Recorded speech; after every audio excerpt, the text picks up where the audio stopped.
One of the major keys we found, the first high-performing habit, is I believe that potential unexpressed turns to pain.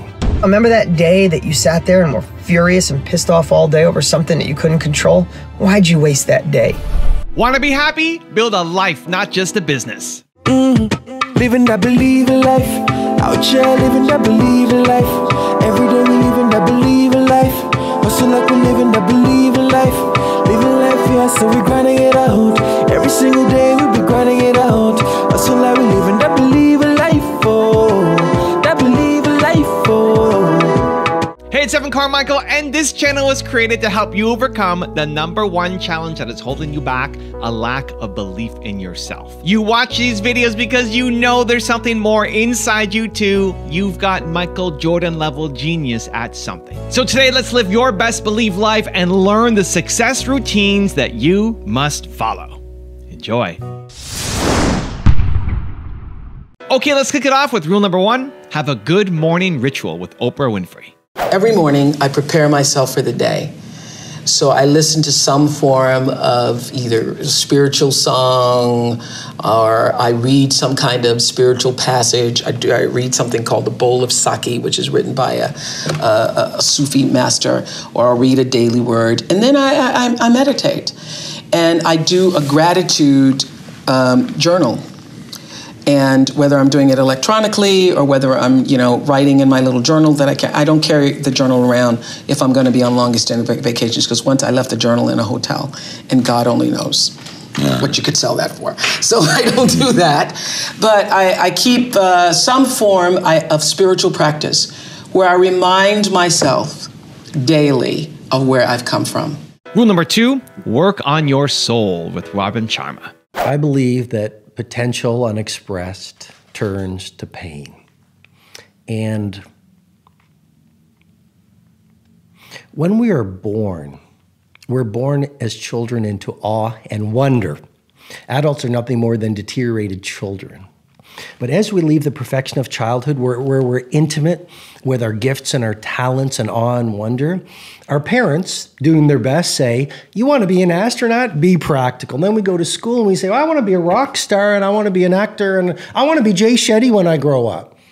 And they say, well, no, he's a different kind of, cut from a different cloth than you. And we get seduced by the beliefs of the people around us, and we go from this awe and wonder and intimacy with our glory, our primal glory. That's just the human condition, and we start to forget who we truly are. And as our dreams start to fall apart, and as we lose that connection with our best selves, and as we get sad and disappointed, and as we failed, that's just part of life, a lot of us shut down. And we don't know how to process through that pain, so we repress it. And so the great sports superstars or the billionaires I work with, or the companies like Starbucks, FedEx, Nike, IBM, when I work with their leadership teams, what I do is I help them move through that well of blockage within themselves, because in the book there's a very disruptive model. And it's called the 4 Interior Empires. And just really quickly, so many people are talking about mindset. Would you agree? Absolutely. Right? Everything is mindset. If you just dial in your mindset, you're going to go out there and you're going to change the world. Well, here's what that model is about. I think mindset is only 25% of the personal mastery equation. Yeah. And here's why. It's very important to have a great mindset. That's your psychology. You want to wire in the beliefs of world class, no question. But a great psychology with a broken heart or a heart full of pain, if you haven't forgiven the unforgiven, if you're stuck in the past, you can read the books and go to the courses and get a great mindset and you're all on fire, but you sabotage yourself because your emotional life is toxic. So it's not just mindset. There's this second word I'm introducing, which is it's going to transform people. It's heart set. But it's not only purifying your heart set. You want to calibrate your mindset, purify your heart set, and then it's this other word I'm introducing, health set. That's the 3rd Interior Empire. Because if you want to change the world, don't die, right? Yes. So one of the keys to legendary is longevity. And there's a lot of the book on how the best in the world, the great geniuses, manage their vitality. So they were like in their 90s still rocking their craft. So it's mindset, heart set, health set. which is your physical life. And here's a key that I think will resonate with you. It's the fourth interior empire is your soul set. Yes. Now, some of your listeners from across the planet will go, well, I'm a business builder, or I want creativity, productivity. Why are we talking about soul set? Well, if your ego is running the day, you're never going to go out there and change the world. You know, a bad day for the ego is an awesome day for the soul. So working on your soul set so you are a titan of humanity and you're intimate with your highest nature and you're wiring in the great values and you're living for a cause that's bigger than yourself. That's what allows you to go out in the world and move through failures and really own your domain. So those four interior empires, once you work on those, you go out in the world and automatically everything you touch is golden, because our outer success is always a function of who we are on the inside. Rule number 3, define the feeling that you are after with Brendon Burchard. One of the major keys we found, the first high-performing habit, is seek clarity. And what we found is one of the practices that high performers do is they define the feeling they're after. And so when we had to explain that and later talk about it in the energy chapter, we had to differentiate between feelings and emotions, and they are different. Emotions tend to be, they're the same. Yeah. Like they're physical, they're almost always automatic, even though in the brain is creating associations, there's lots to happen. For us, they just kind of, Emotion comes up. yeah, you're watching a movie and you're just sad and you're like, oh my gosh, I'm crying. You didn't even have the tissues ready. You're just like, rah, but the feelings are usually interpretations that we make of what that emotion was and how it sticks and the meaning we give it to it. Yeah. And the example I used to, I like to give, and I don't remember if it's in the book or not, honestly, because here's what's happened. This book is 400 pages. It was 1,481 when I finished. Baby, you edited down. Yes, and it was 1,481 good, complete. Yes. Like it was like awesome. Yes. But I was like, that's gonna freak people out. So we're publishing a bunch in academic journals later and then stripped it down to 400 pages so it's more readable and fun and orientable. So I can't remember if this one actually made it in there, but the example I like to give is if you and I go to a haunted house. Yeah. Which I love. I love them, and they scare me the crap. But if you and I walk around, you walk around one of the walls in a haunted house, someone jumps out at you. Yeah. You and I are both gonna jump. Yes. We are emotionally going to experience fright immediately. It's gonna be there, right? But I might be freaked out for the next 5 minutes, and you might be laughing. Why? It's the meaning and the feeling that we've defined it as. That's fine for everybody. Here's the issue that people have, and you have to be careful about when we start talking about energy, because emotional energy is real. Yes. And that is, look, if at 6, like we go to the haunted house at 5 p.m. in the afternoon. If at 9 p.m. now you're in your house, you're alone, but you're completely safe, and you still feel scared, that's not the haunted house's problem. That is the way that you are defining and working through your own emotions. You had the emotion of terror and fear, and you're still experiencing that feeling. That's a mental job, not an emotional job. So your job is to go, wow, I'm at my house. I've lived here for 10 years. I've never been threatened in this house. This is a safe place. I got to redefine the feeling I want to experience. And I work with an Olympic sprinter, gold medalist, Olympic sprinter, as a client. And this person's huge breakthrough in getting better and going from literally won Olympics before, not medaling at all, to now gold. I said, what was the thing? Yeah. And one of the things they said to me was, I learned to define the feeling. And I said, what do you mean by that? And he basically said, if there's a bunch of us at the starting blocks and we're all in perfect poise and perfect condition, the one to bet on is the one that says, this is the way I want to feel in this race right now. I know my emotions are going crazy. Like my heart's beating. I can hear everybody. I'm waiting for that shot blast. I can see my goal. I know how important this is. And all these, their emotions are there. Yeah. But that person's defining the feeling going, I'm going to feel centered now. I'm going to get myself in the zone now. Even though the emotion of anxiety is there for all Olympic level competitors, all of them. But they define that emotion as a feeling that helps give them a performance edge. And I think that's important too. Bruce Springsteen says if he's ever backstage and doesn't feel like nerves, he's gonna hang it up. Yeah. But that's anxiety, he's just defining it differently. All right, my friend Evan Carmichael's book. Listen, humans are built to serve. Some people are built to serve the world, others want to serve the 25 people closest to them. But in either case, humans are built to serve. So if you're not happy right now, it's because you're not serving enough. You got to pick up this book because it's so inspiring to remind you that we're all here to contribute, to make a difference, to make an impact, and this is your field guide for that. Rule number 4, develop a good evening routine with Mel Robbins. My night routine is very simple. Complete the day and leave no tasks that I have to finish in the morning. It's that's it. And so it's not necessarily that I have a specific order, but there are particular things that I do. Number 1, totally set up the kids. So that means pack their lunches. It means get the backpacks ready if it's school season and get them by the door. It means if there's any forms that need to be filled out or printed or anything else, if they are printed, they are ready to go. So kids are handled. Second thing, I want the kitchen clean. I don't ever want to wake up in the morning and walk in there and see crap that I have to do.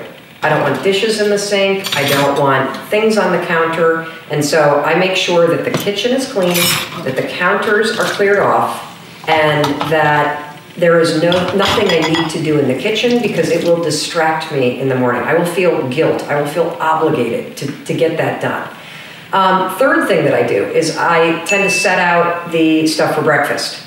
And the reason why I do that is because my kids will wake up at various times. And so if I've got that thing set up, I've just bought myself a couple more minutes of quiet in the morning before the parade of children come running down the stairs, starving and wanting breakfast. The other thing that I do is I go to my computer and I print out the day calendar for the day ahead. And then I take that printout and I take my notebook that has all of my travel and kind of everything that's laid out for the business that I run and my speaking schedule and stuff related to the kids, and I move it all to the kitchen. Now, why am I doing this? I'm doing this so that when I leave my bedroom in the morning and I walk into the kitchen to have 30 minutes of quiet time for myself, to get focused, to plan my priorities, everything's set. It's all been handled. There's no thinking involved. It's amazing. Then, once that's all handled, I turn off all the lights, I lock the front door. When I walk into my bedroom, the very first thing that I do, I set my alarm, and then I plug my phone in my closet. That is the single most important aspect of my evening routine. Rule number 5, learn more with Lewis Howes. I wish someone would have told me to master more skills, like become a master of your curiosity. So I was mastering my sports, but I wasn't mastering necessarily relationship skills early on. And I wish I would have learned more about communication, more about speaking in front of others, more about articulating my idea, packaging it, and delivering it to peers, friends, teammates, whatever it may be. Learning communication, I think that is one of the most important skills in any business, getting any job, is to be able to deliver our message or our ideas in such a way that it moves other people to action. Whether that action is to hire you, to take your advice and use it, to enroll people in your vision, whatever it may be. Learning to communicate. And it took me until I was about 25 when I started to take public speaking class, because I saw the value and the importance of communicating your ideas and your message. And if you want to generate any type of results and get people behind anything you're up to, you need to learn how to communicate what that is to them and get them to take action on it. Otherwise, it's going to be hard to get your ideas out there or get people to buy into who you are and how you can support their company if you're looking for a job. And rule number 6, the last one before a very special bonus clip, is stop wasting your days with Dean Graziosi. I hear this all the time and talk about it all the time, but it hits me in different moments of my life. At the end of our life, man, we are going to look back and wish we didn't get mad at one thing or let things bug us or worry about if someone took advantage of us. This life is going so damn fast.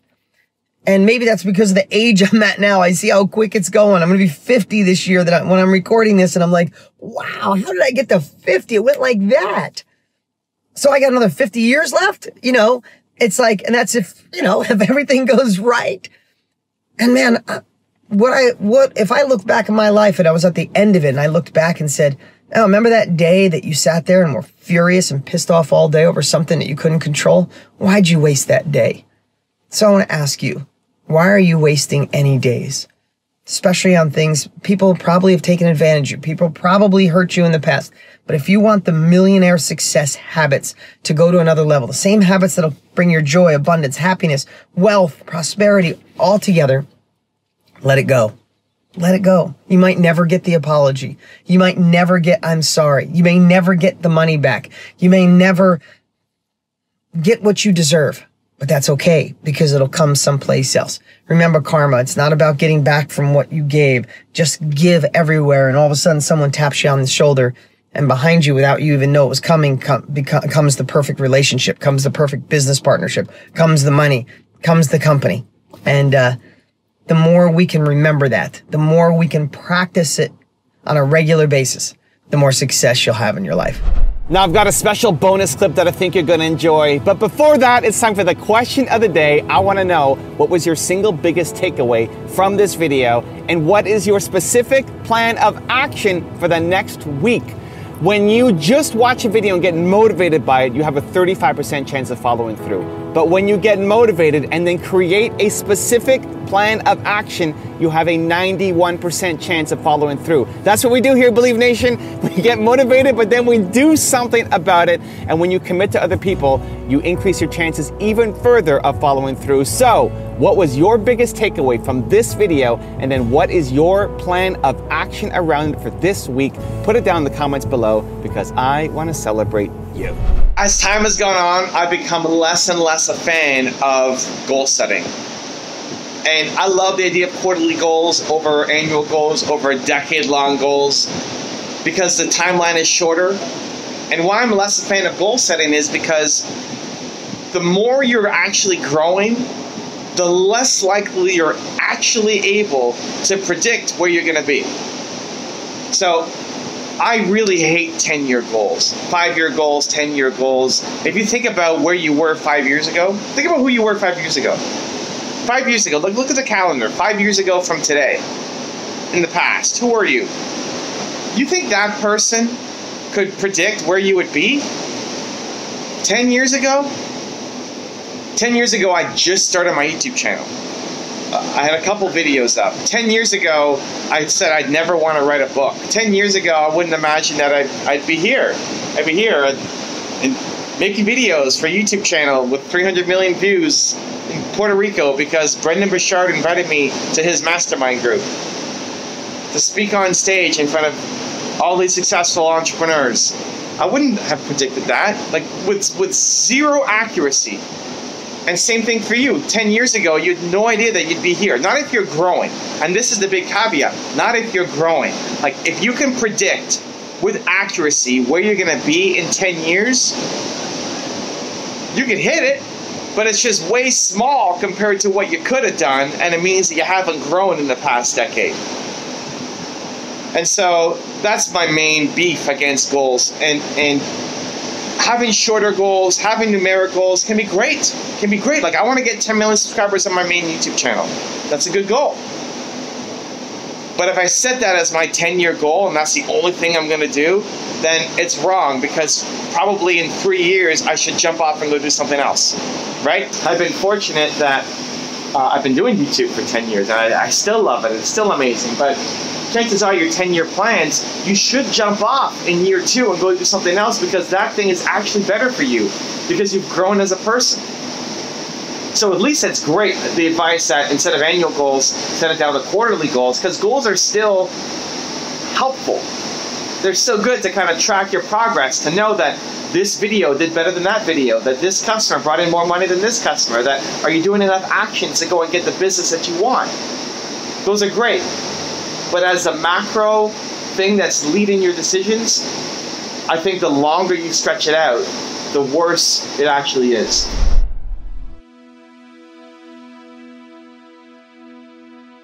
No matter how good we are, we can still be better. You can always be better. People like me, I was born in a very poor family. I never got a great education. Whatever you focus on, whatever gets your attention, gets results.